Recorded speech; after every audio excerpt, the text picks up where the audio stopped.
Well, Bruno, this Man United team has been widely criticised and, to be honest, completely written off before today. How about that for a response?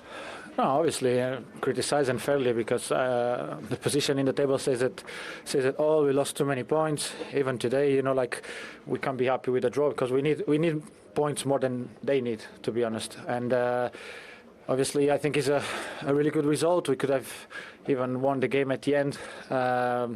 But I think it's a fair result. I think both teams played a really good football, intense, some good chances from both sides, but we can't be satisfied, to be honest. And I'm pretty upset because if we show this today here at Anfield against Liverpool, that is first in the league, that is being probably the outstanding team in the Premier League this season, why we can't do this every week? And it frustrates me for first because I think finally I did a proper performance overall, and we need to be aware, and we said it before the game. We need much more from ourselves to get something from this season. We need to put some pride out because it ain't enough for us.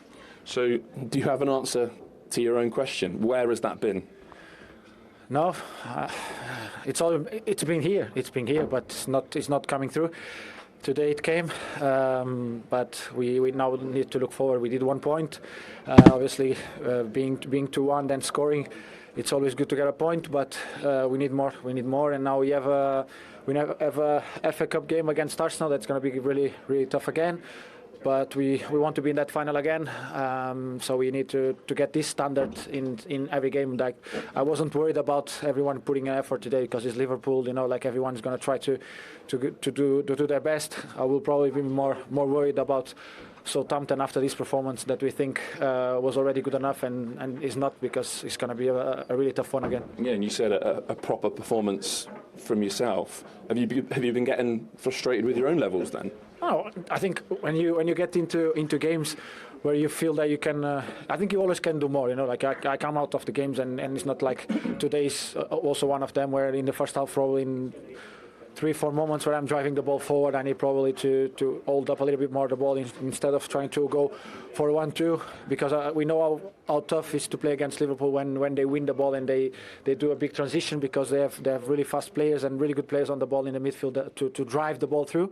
With Curtis and I think Gravenberch, they probably one of the best in the. They win the ball and they do a big transition because they have really fast players and really good players on the ball in the midfield to drive the ball through. With Curtis and I think Gravenberch, they probably one of the best in the league. Szoboszlai that didn't play today, and then McAllister with the more the ball, get in there and then time up the spaces for everyone to get up, and then we can play from there. Do you think you really benefited from the training week you've had? The manager talked about you not really having the time since he's been in charge, and you've had a bit of a block this week, and it felt like we could really see that on the pitch. Obviously it helps, but I think it's not about that. Today was about putting a real effort onto the game, playing with some passion, because this game is your art that's going to give you something from this game. Is obviously that you have the tactics, you have the way you want to play, you have the positions where you have to be and everything, but at the end of the day you need to put your effort in, and that's why we get something from this game today. But lastly, it can only be the start. This has got to be continued now. Yeah, of course, it can't stop here. What I was saying. And I think we have to bring this frustration to the next games, because in a good way, to understand that this is our level, this has to be our level, and if we can do it this at Anfield today, we have to do it every week. Well played. You are the player of the match. Thank you very much. Well done, Bruno. Thank you. Captain Paulie says that was a proper performance. So go back to Monday and today. What's the difference for you? Why so much better today?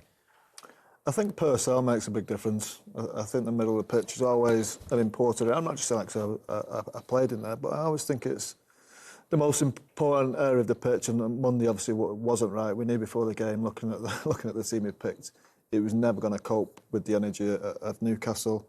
Today we knew we had half a chance with Agati and Mainu. And I actually think Casemiro and Eriksen could probably play with Agati as well. I don't think. No, you don't just rule them out. Just playing them together is it's a no-no. You mentioned effort there, didn't you? A lot effort in the smaller games that they can't seem to get themselves up for them games for some reason. I don't know why, but I think he's right. That was a proper performance today. To go to Anfield and go toe-to-toe with the best team. As I say, they beat Manchester City, who have been the best team for 4 or 5 years. But that performance was nothing like this. This was better. And I know they didn't win the game like they did at City, but I take more out of that performance than actually winning against the champions. I think now, as he said, that's a blueprint. That's the way they have to go forward. They have to follow up now. That's the standard, as he said. But I think the manager, by now, he should know all his players. I think he's chopped and changed so much. I think now there's a... Is that pretty close to what you think is available his best team today? Yeah, it has to be.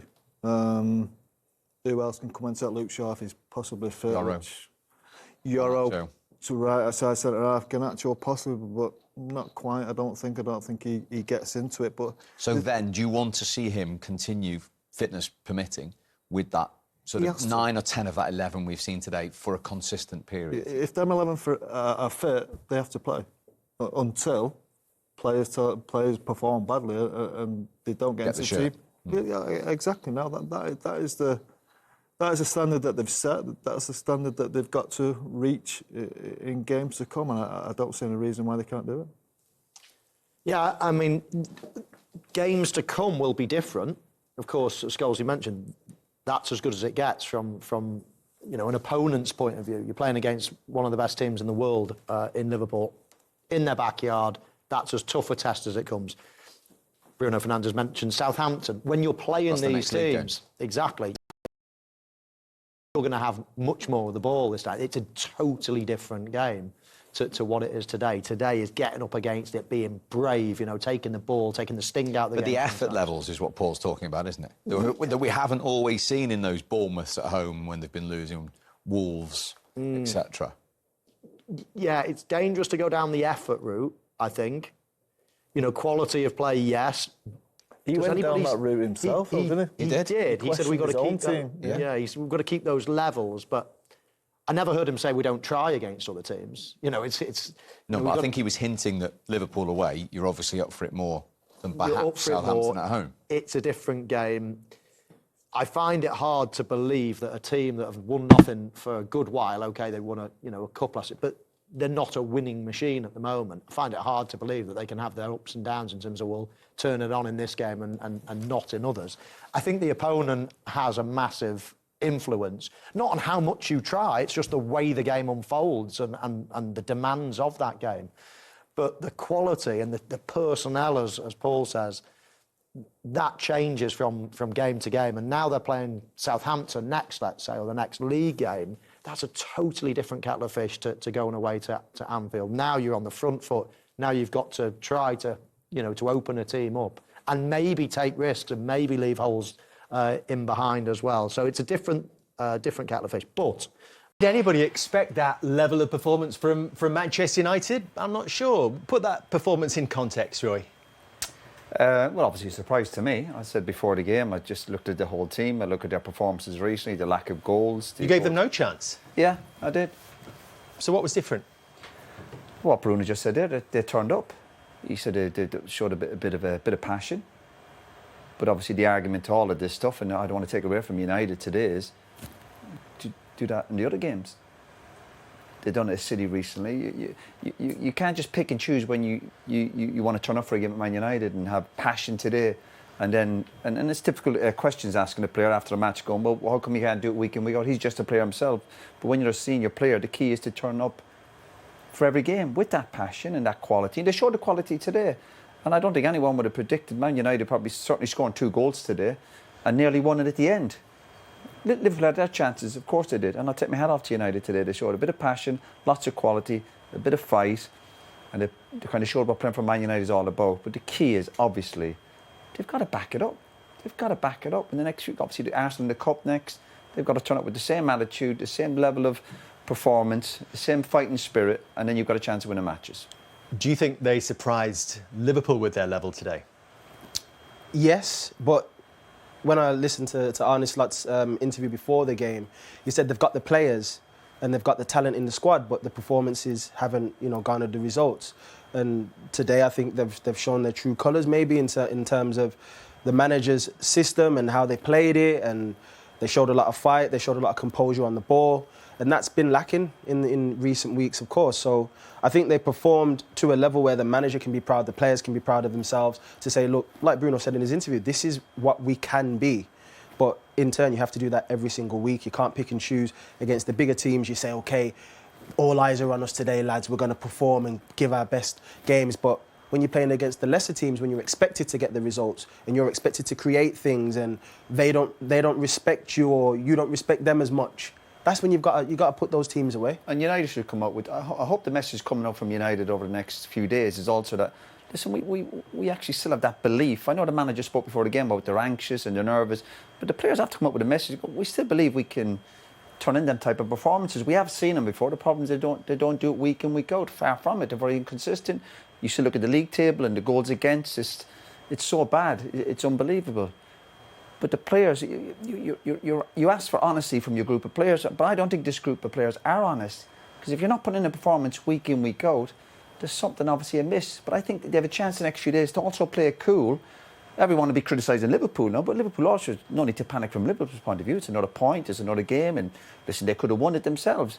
But United shouldn't get too excited. As a Man United player, coming to certain stadiums and getting results, like against Man City, 3 or 4 weeks ago, and also send that message going, listen, there's still a bit of trust amongst us that we can get results. Brilliant game of football, Tim. What are Manchester United taking away from that? I think from their levels have been so up and down, but Ruben Amorim, that's a signature performance since he's been in charge, and I think every manager needs that. Every time a new manager comes in, I've heard it before, that you'll have a game like that and they'll say, right, that's the level, that's the standard. So when we train, we'll train to that standard. When we step on the pitch, every single game here on after, that has to be the standard, because I know now you're capable of doing it. So that's a good thing, and I thought they played really well. Graham talked about character, he talked about personality, maybe as important, if not more, than the point they take away. Well, I think they take so much away. They take more away from the game than Liverpool do, obviously. You know, with a couple of defensive issues we'll talk about in the highlights. I mean, just a huge emotional effort from Manchester United. The players owed the fans that. They owed them a performance, roll the sleeves up, fight in the rain. It was like a couple of old sluggers in a boxing match. It's just at the end of the 12 rounds, they're just hitting each other with shots, and who was going to stand up? The conditions, the effort, the lack of control that we expected from Liverpool. You know, Liverpool were a bit more...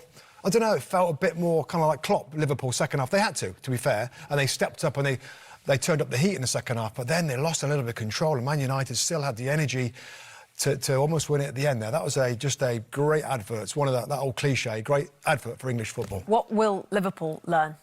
Well, it's just such a big game. I think Liverpool know who they are. I do. I think they know who they are. They're in big moments, and I think what they learned is they didn't end up losing the game, which they could have.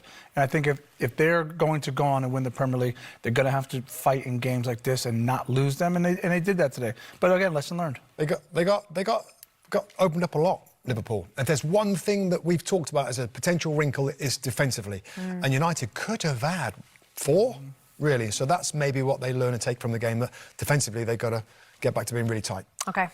From Mo Salah. Manchester United fans know all about him, that's for sure. 15 goals in 16 games for Liverpool against United. But he says they're far away at the moment from any progress. Would that be an obvious concern for him to be saying that at this stage?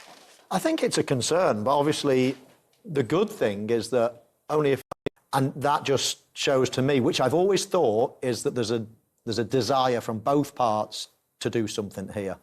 Mo Salah, I believe, wants to... Otherwise, he wouldn't even send his agent into bat. He would just, you know, we're not going to sign, we're going to leave at the end. He says that we're far away, but that, in my eyes, is a positive. They're talking, they'll get closer. That's what negotiation is. Everybody has this type of negotiation where you're far away to start with and you come close. It's just that this is being played out so much in public that we all think, you know, this is different to others. It's not. It'll be very, very similar to any negotiation. You start there and you come closer. So the very fact that they're talking is a big positive in my eyes. But Liverpool fans still won't like to hear him say, I want to win. He wants 2 years, and the way he's playing, you can understand that. Look, I think it's a bit different from our day. We were talking 34, 35, you're probably finished. I think these days, especially with him, he's a proper athlete. You take his top off, Jesus. He's special. He's almost a 27, 28-year-old, really. in the way he is. So, look, if Liverpool have got that policy where it's after 30 years of age, it's 1 year, then they're going to have to break it because they're going to miss him. Of course, okay, they've got some brilliant forwards already, probably another 3 or 4 of them, but this man is a game changer and someone that can really lead them to win the Premier League. Yeah, we've just been talking about if Trent Alexander-Arnold isn't there next season, how differently Liverpool have to play. We're talking about the title race. For instance, if Mo Salah's out for the rest of the season, now, do Liverpool still win the title? Yeah, I think they do.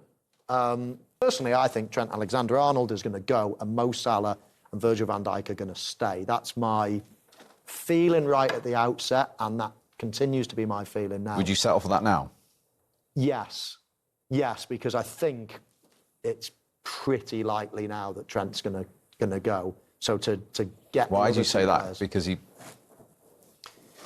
There's a different... The lure of the white shirt. Made the same move, yeah, exactly. Yeah, I suppose. Yeah, that's a big thing. Well, it got in your head, didn't it, that white shirt? Absolutely, yeah. I mean, you know, and it's out there that there's different noises coming out with Mo Salah. The noises of Mo Salah are...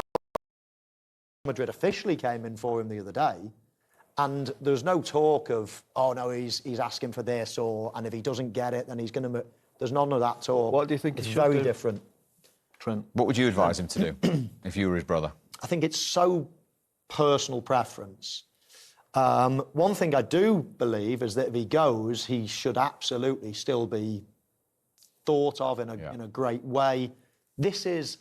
You get one crack at it. Will he be? Possibly it might scar some Liverpool fans thinking, you know, what more do you want? We're the best team in the world probably at the moment. You're winning all these trophies. You could be a legend forever and ever and ever.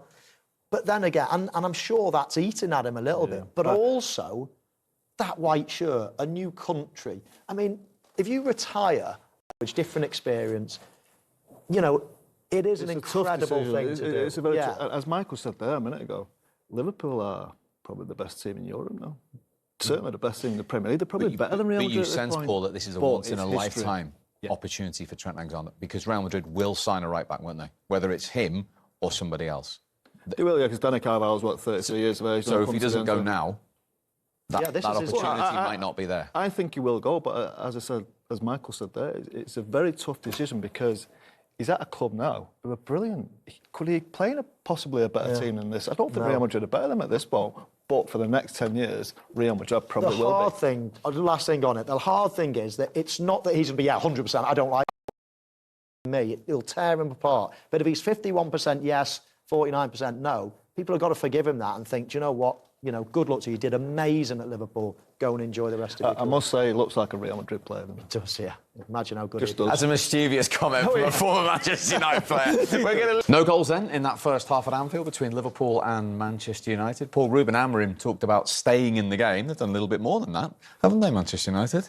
Yeah, they have obviously defended really well, first and foremost, but they've also been in the game at the other end. They've had a couple of chances. Højlund, I think, possibly could have done better. And, yeah, I think they've been a real threat. I mean, it's been a really good game. I think both teams have had a couple of decent chances, so hopefully second half a bit more of the same. Yeah, and from a Liverpool point of view, they had the strong start, but Paul's right. They've been asked a few questions, haven't they? Yeah, it's been reasonably well balanced. Chances either end.